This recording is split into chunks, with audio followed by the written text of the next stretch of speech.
একটু খেয়াল করে শুনেন। আল্লাহু আকবার। আপনি কি কল্পনা করতে পারেন 40 বছরের পাহাড় সমান গুনাহ আল্লাহ মাফ করে দিলেন মাত্র 10 সেকেন্ডের একটি তওবায়? হ্যাঁ, ঠিকই শুনছেন। কিন্তু এটা কিভাবে সম্ভব হলো শুনেন।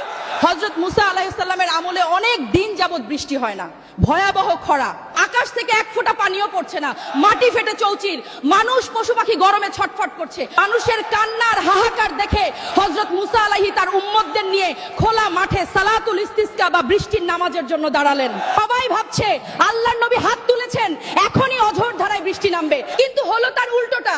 বৃষ্টি তো হলোই না, বরং রোদের তাপ যেন আরো বেড়ে গেল, আগুনের মতো গরম বাতাস বইতে শুরু করলো।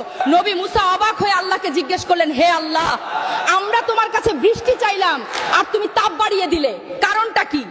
আল্লাহর পক্ষ থেকে জবাব এলো, মুসা, এই ভিড়ের মধ্যে এমন একজন পাপিষ্ঠ ব্যক্তি আছে যে গত 40 বছর ধরে টানা আমার নাফরমানি করছে। তার একটা গুনাহের কারণে আমি আজ সবাইকে বৃষ্টি দেওয়া বন্ধ রেখেছি। তুমি ঘোষণা দাও সে যেন এই মাহফিল থেকে বেরিয়ে যায়, সে বের হলেই আমি বৃষ্টি দেব।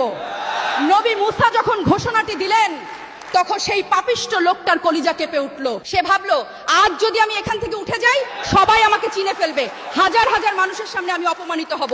আর যদি না যাই তাহলে আমার কারণে সবাই পিপাসায় মারা যাবে। তখন সে কাপড়ের আড়ালে মুখ লুকিয়ে মনে মনে আল্লাহর সাথে কথা বলা শুরু করলো। সে ফিসফিস করে বলল, হে আমার মাবুদ, 40 বছর আমি তোমার নাফরমানি করেছি, তবুও তুমি আমাকে মানুষের সামনে অপমান করনি, সব গোপন রেখেছো। আল্লাহ, আজ আমাকে সবার সামনে অপমান করো না, আমি কথা দিচ্ছি আমি আর পাপ করব না, তুমি আমাকে মাফ করে দাও প্রভু। তার চোখের পানি গাল বেয়ে পড়ার আগেই আকাশ কালো হয়ে মেঘ হয়ে গেল এবং অঝোর ধারায় বৃষ্টি শুরু হলো।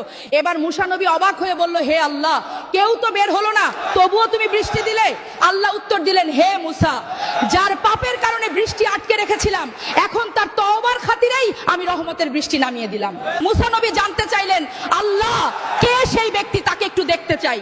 কিন্তু আল্লাহর উত্তরটা শুনলে আপনার চোখ দিয়ে পানি চলে আসবে।